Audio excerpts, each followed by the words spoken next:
in alternative investment, it's a very risky kind of investment in markets. So the higher the risk, the higher the return, yes, but you need to know how to manage the risks. Yes, understanding the fundamentals before you go to any business or any investment is very, very key and important.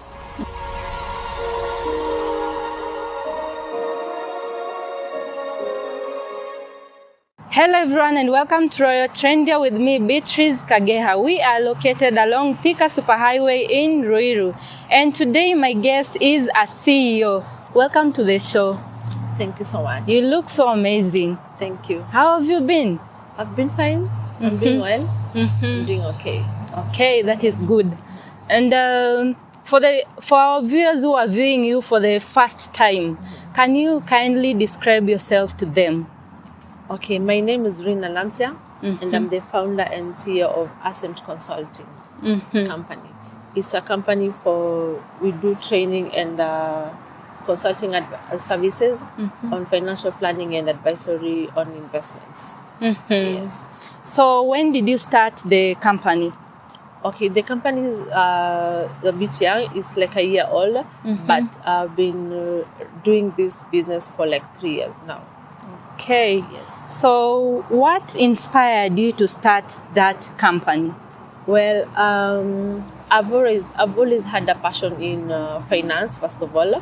So that is what I did even in school. But then I came to realize when it comes to investments, most young people have no idea of what investments are and where to invest in. And so I took upon myself to push this agenda of financial literacy, of how to invest, how to save, mostly for the young people and women, mostly. That is where my passion is. So, yeah. So to you, the older people knows what it means by saving and financial planning. I can say not all of them know, but a higher percentage. My drive is to the young people because we're the next generation. So we need to change this narrative of how people invest their money and retaining wealth and all, because the next generation, maybe we can do better than our parents and take this knowledge to another generation. Yes. So, and this drives me to the next question. So, at what age does one need to start investing? Investing has no particular age to start investing in, but we can say there are various ways one can start investing. So there are avenues where you have to do it by yourself, meaning you have to have an ID. So basically at 18 years old, you need to start actively investing. But having the knowledge for investing and saving and money matters. This is something that should be incorporated even to our kids and children. We should not wait until they're later on in age, in their teens or after 18 is when they start knowing. This is knowledge you're supposed to, because investing is more of having the knowledge than just doing it, because before you do it you need to have the knowledge. So this is something we need to teach even our children about money. So for those who are not investing, should we blame the parents? Maybe they never took their role as parents. They never played their role right in their lives. I don't really like taking the route of blaming anyone, because probably even the parents have not been taught this, So it's something, if I have to blame, maybe I'll blame our education system. This is something that needs to be taught every now and often, but in our syllabuses, it's not incorporated in our syllabuses, financial literacy. So I'll not really blame the parents. They probably don't even know that. And maybe they know, but they don't know how to teach the children. It's something that needs to be taught continuously. Yes. So I would wish to know, how much does one need to have for them to start saving? There are some of us who think maybe I should start earning this amount for me to start maybe investing. So maybe you can tell us, how much can one start saving? Okay, when it comes to saving, in finance, we have different people applying different principles and rules. We have the 50-30 rules of spending, saving, and what you need to keep. So I will say you need to save at least 10% of your income. That's a general thing to say anyway, because someone who has a monthly income of say 200,000 and someone who has a monthly income of 15K, the 10% is quite different, because so then it brings you to, that's where the financial planning bit comes. Financial planning is a very wide topic. It does not only focus on saving. So I can't tell everyone else save 10%. That's just a general thing, an easier way to make people save. But for me to let you, help you know what to save, I need to go through with you through a financial plan to know what are your expenses, what are you able to save, what is your income, so that I'm able to tell you this is what you can spend and this is what you can save. With time, maybe you can grow it with time, you know. So there are different rules and principles applied, but I like customizing it to a person, because people are different. People have different lifestyles. People earn different money. Some people don't even have an income, but then you tell them to save something, you know. So you can't just tell that someone to start saving. You have to take them through something of maybe earning an income first. Yeah. So, you know, there are some of us, this is a behavior that is very common. Yes. Like, the more you earn, the more you spend. Yes. Like, someone might think that I'm not saving right now because I'm earning very little. Yes. But now, when you start earning more, now responsibilities become I don't more. know why. Is it discipline, or how do we call it?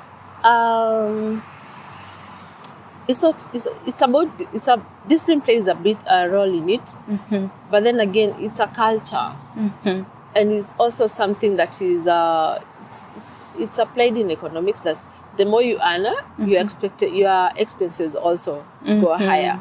So because it's somehow a culture that needs to be changed, it has been given to us somehow. That is how we know how to live and how to spend money. But then this is something, if you start early in life, that's why I say it's good to incorporate it to children as well, to start it early, so that they know, once you know how to save, and the importance of saving and investing, not just saving, then as you grow, you know, you will get to understand that even if I earn this money, there's a time I used to save and it did me so good at some point.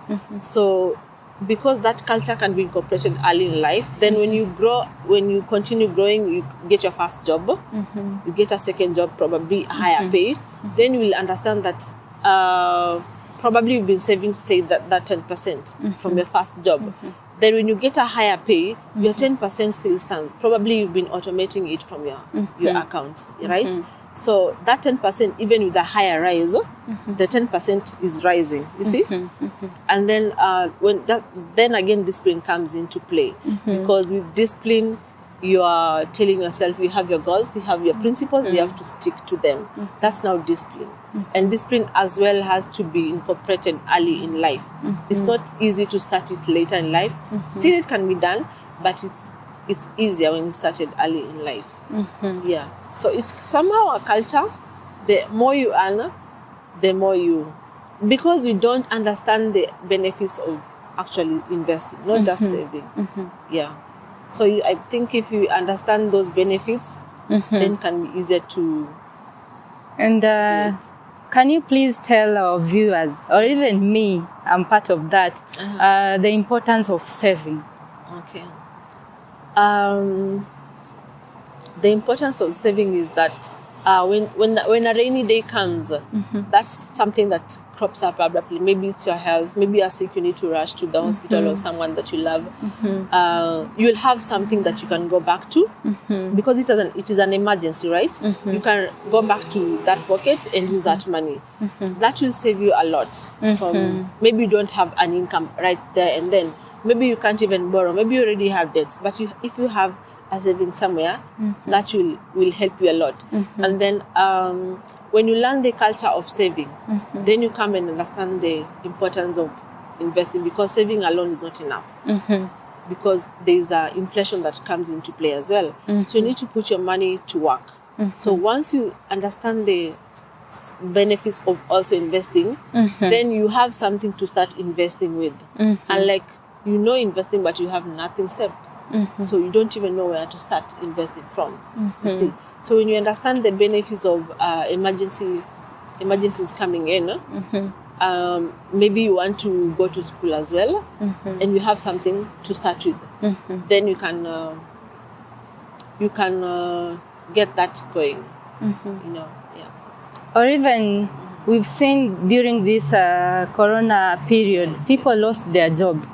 So I'm trying to imagine those who lost their jobs and had not saved anything. I'm just trying to imagine, maybe you have a family that is looking up to you, you have responsibilities.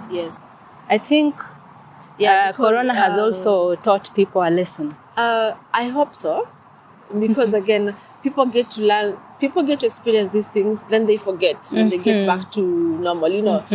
When it comes to money and finances, the culture of saving and investing is really, especially in the African culture, we are still so much behind. So I hope people have learned that you can lose your job anytime. Your job is not guaranteed. So you need, when you're earning that monthly income, how are you putting something aside for saving? Are you investing that money that you're also saving so that it can grow and give you a passive income, so that in case you lose a job? Because when it comes to financial planning, we have something called creating an emergency fund. So this is a fund that you say maybe you add up your all expenses for say 6 months or 1 year. Then that's like a target now you need to save that lump sum. So every month you put something into that fund, knowing that in case you lose a job, that's something that can pay up your expenses for the rest of those 6 months as you think of what to do next. If you have a loved one who's sick, maybe your mom, your parent, your child, or your sister, that's a fund you can go to. Instead of going to take a loan. Maybe you have a car, it needs a service, urgent one. That's a fund you go to. You don't. That emergency fund, which is a savings account, is an account that really helps you when you're caught off guard. And so many other things. Yes, especially that job loss as well. Talking about corona and all that, so you as the CEO, so have you been affected? Has your company been affected by corona? Yeah. We've been affected because we are not able to take in clients, because clients don't have the money to pay for the services, So our services are most of them are paid for. So we don't have clients coming in, or that people want to learn now about saving, investing, and that financial planning, because they've lost their job. Now they're starting to understand the importance of money, but then they're not able to pay for the services, you see. So sometimes I have to give discounts, or have to give some services for free, you see. But you have operational costs as well, so you need to cover those costs at the same time. So clearly we've been affected by our clients not having the money as well. I understand. And do you mind sharing some of the services you offer and how much you charge for those of us who would wish to get your services? And maybe improve on how we do our financial planning, how we save, and how to invest. Well, now we have 3 main courses on financial planning. One is called Biashara Smart. That one is mainly for business owners. I mostly focus on small business owners, on how to manage their finances as a business, because most people have gone into business, but they don't know how to handle the money bit. So they find themselves mixing up personal finances and money from the business, or they're not able to grow their profits. See? So that one costs 6,500. It's a 4 weeks course. So it's 6,500, and it has a wider range of things you need to learn about taxes for your businesses, how to even pay yourself as a business person, how to separate your business money from your personal business, and how to grow your profits, understanding profit margins for a business. And then you have this other course, it's called Investing Principles. That one basically is targeting people who have money, but they don't know where to invest or don't know how to start investing. So they have a saving, but they want to learn more about investing, because those two things are totally different. So this basically targets them and explains to them different avenues of investing their money and growing their money, and how to even manage risk when you are investing. And then you have the third course called Smart Money 101. Now on Smart Money 101, this is basically for everyone and anyone who is green into saving and investing, because it covers a wider range from financial planning, that is managing your debt, how to improve your income streams, how to manage your expenses, budgeting and all, and now coming into saving and how to grow your wealth over time. So for Smart Money 101, that is 14,500. It's an 8-week program. For Investing Principle, it's also a 4-week program at 7,500 shillings.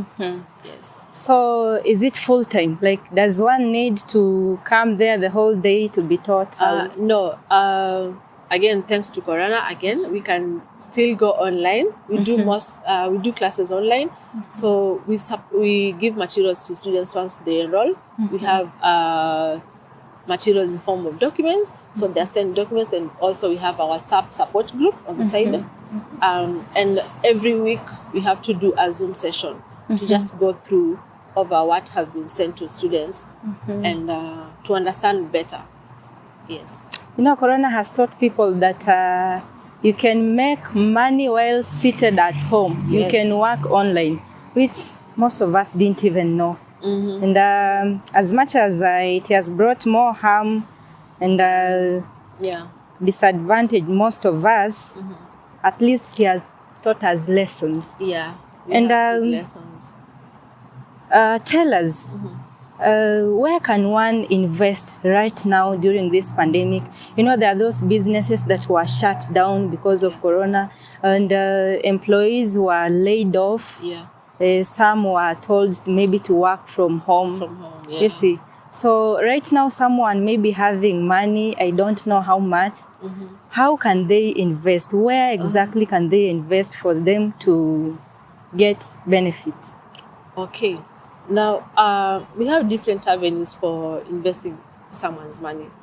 And especially, I mostly advocate in the financial markets, because that is where mostly young people have no idea or how to start, or know about it but don't know how to start it.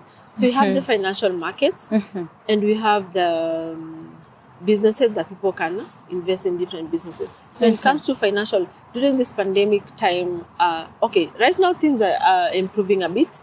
So you can see the markets coming up. When you check the markets, by markets I mean like looking at the Nairobi's Securities Exchange.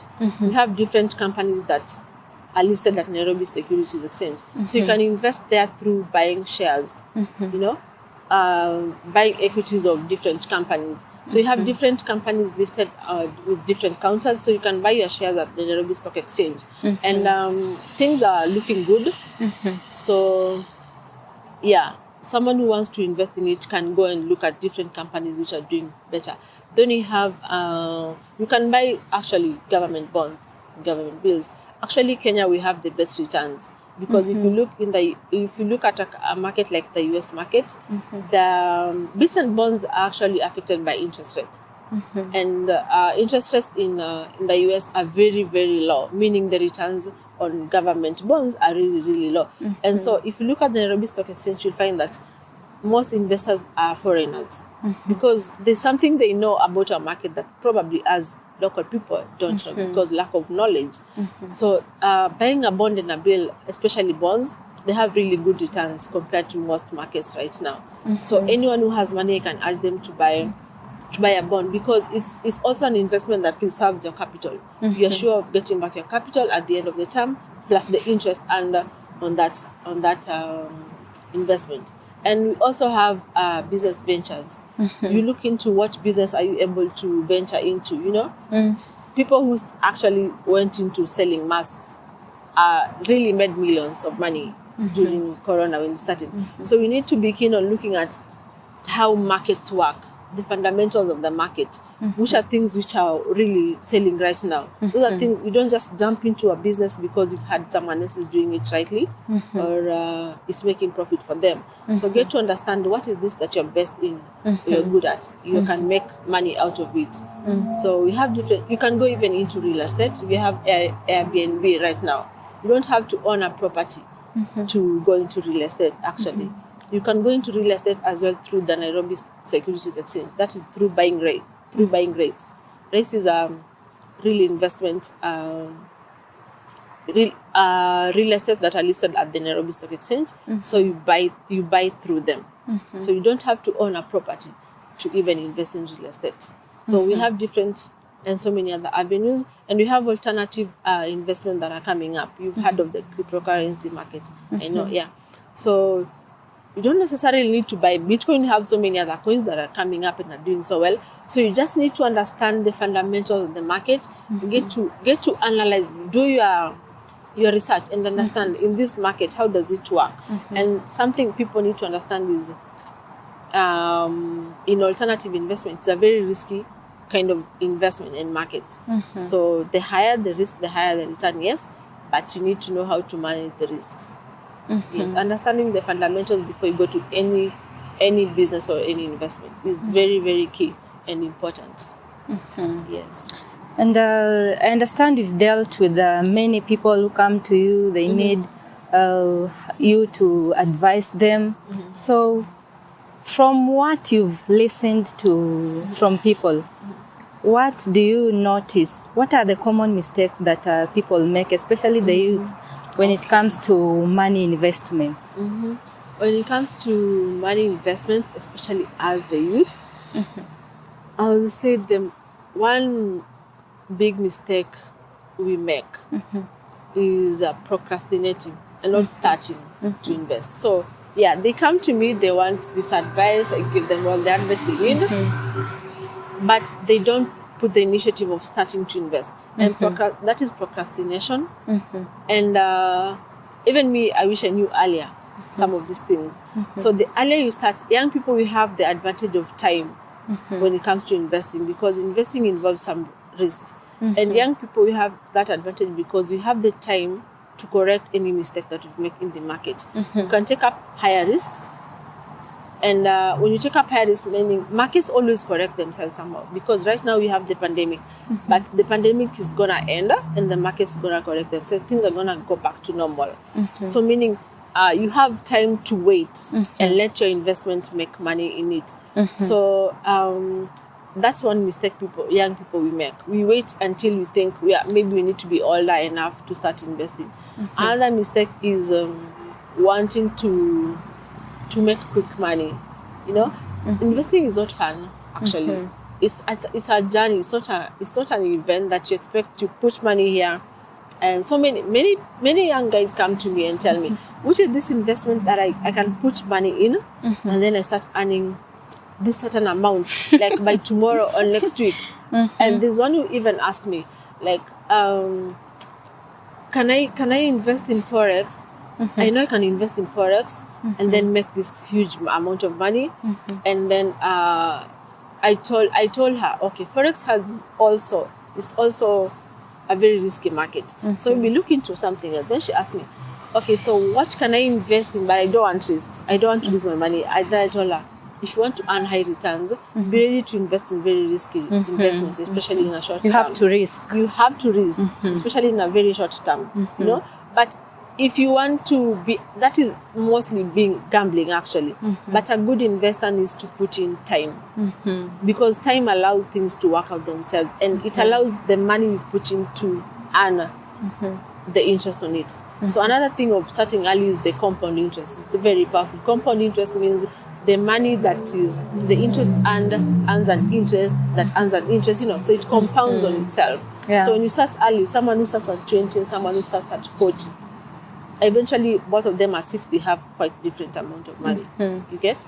So that thing of wanting to make quick money in investing, it doesn't go far. Even those ones who earn a rotary and they don't know the fundamentals of investing, they just spend all the money and finish it and not invest it. And then another mistake is not asking enough questions. Young people, we don't ask enough do research. Questions. Yes. Ask these things that come online and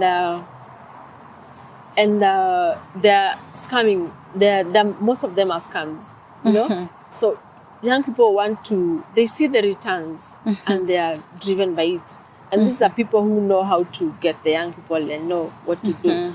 So they don't ask the questions like, how much can I lose? They're asking how much can I make? You know, in investing, you look at the risks more than the returns. You need to ask, how do you people make your profits? How do you make your money that you're giving us? You know, when you ask such kind of questions, you'll even identify a person who is a scam, because either they will dash and disappear, or they'll give you more answers. So when they give you answers, again, check by asking even your friend or someone close to you.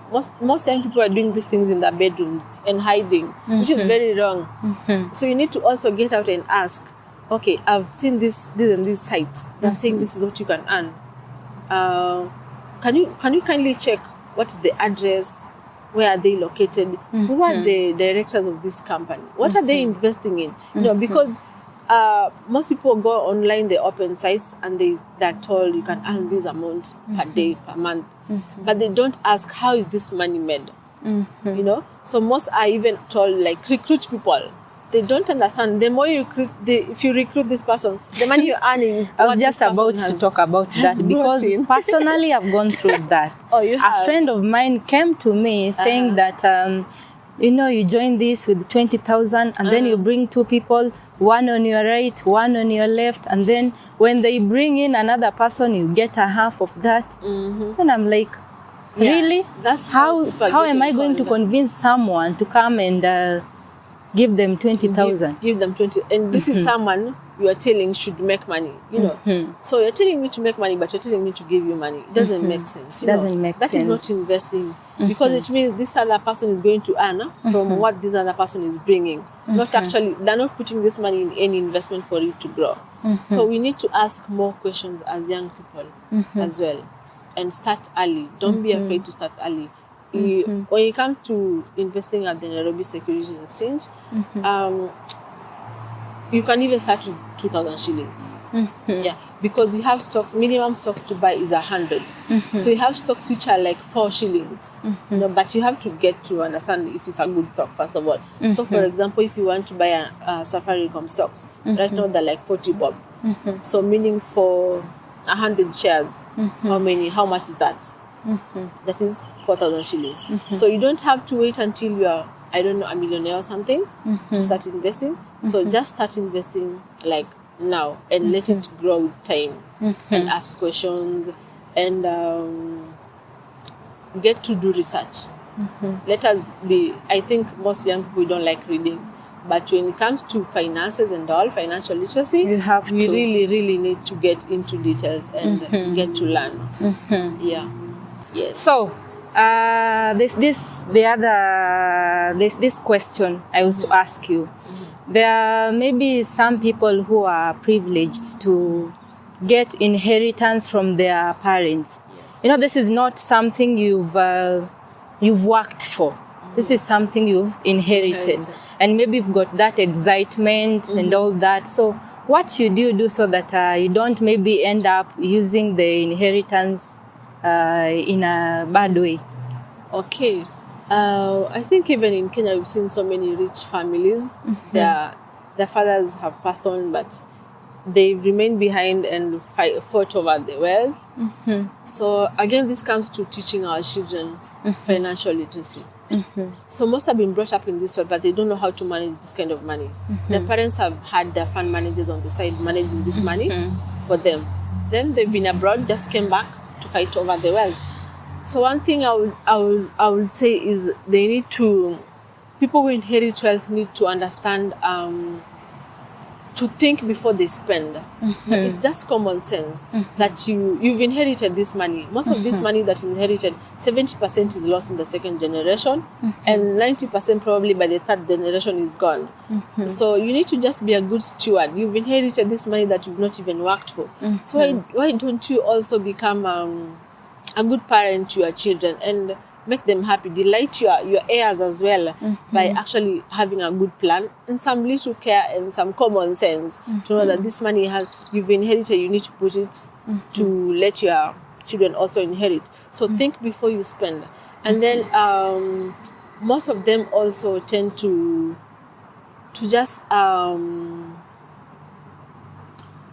let me say fire the people who've been working for their parents, probably, because this wealth mostly is managed by fund managers. Fund managers are these companies which invest on behalf of other people. So they don't even sit down with these people and understand how has been my dad been making this money and maintaining it. So you need to put investing as a priority as well, and put this money to continue growing, not to spend it. Most of them just want to buy now more cars and spend it more. So one thing they need to do is put investing as a priority and not just spending it. And also get to understand your financial position as well yourself, and know, do you have any debt spending? Did your parents have any debt? So that when you inherit this money, the first thing you need to do is clear some debts first of all before you start spending. So when you clear these debts and get your financial plan in place, and then think about your children as well, then you can have that wealth going down to your children and your other children. Sometimes it's just common sense. Fighting over wealth that has been left, mostly it ends up into lawyers' hands. It disappears because lawyers will come in and these things will go into court over and over for years, and they earn their fees. So the money usually just disappears and no one gets to earn that money. So I'll urge them to have a plan, and don't spend fast before you think. Think fast before you spend.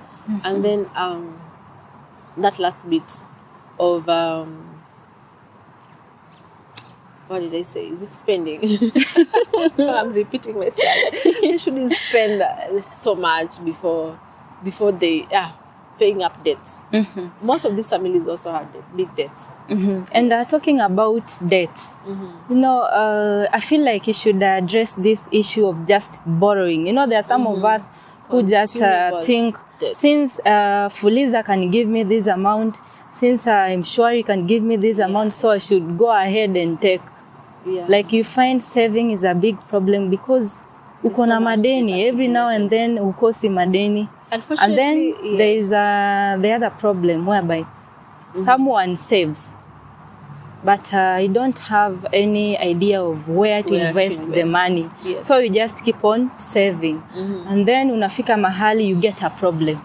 So you go withdraw the money, then you start all over again saving. So okay, when it comes to debt, unfortunately most time people are only having consumable debts. These are debts that you just take, not for growth, not for business. These are debts you take mostly, and you end up buying clothes, buying shoes, going for outings. You want to impress your friends. So that's what most young people are doing, unfortunately.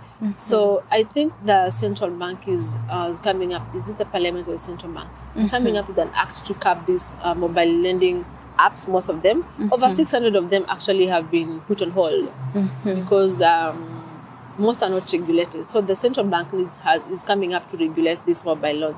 But still, you have the insurance and the small loans that people take and just consume it. So that's where financial planning comes in. Have goals. When you're taking this loan, what are you taking this loan for? Is it for growth? And when you're taking it for business, are you assessing the return of your business, the return on the investment first, and the cost of your debt, how much interest you're paying? You need to assess that before you even take your debt. You see? So there's so much you can talk about debt, actually. And when it comes to investing, this is where the investing principle class comes in for me. I teach on the various investment avenues and vehicles we have available that most people do not understand, because inflation is on the power of your money. The 1,000 you use now is not the 1,000 you can use maybe next year. Inflation will eat into your money, and so when you're just saving your money and it's not making money, it's not growing, when something happens, you'll go take that money, and probably even what you want to use it will not be enough. The goal you had in mind will not be enough because the money has not been growing. But when you're investing basically means you're buying assets that will give you back a profit or a return. So that is why the investment classing we teach the various investment assets that are available that someone can invest in. And for those of us who are maybe thinking about investing, is it a walk in the park, or do we expect any challenges? Yes, expect challenges in investing. Investing, like I said, it's not fun. It's like painting a wall. You have to wash it dry slowly. That is investing for you. Investing is not it's not a Ferrari moving on the road. It's like I'm mkokoteni being pushed on the road. Investing is not fun. Don't expect to have much fun in investing, because you have challenges like the market's collapsing. We have different kind of risks involved in when it comes to investing. Those are risks in the market as a whole, internationally, globally, like the pandemic that has happened.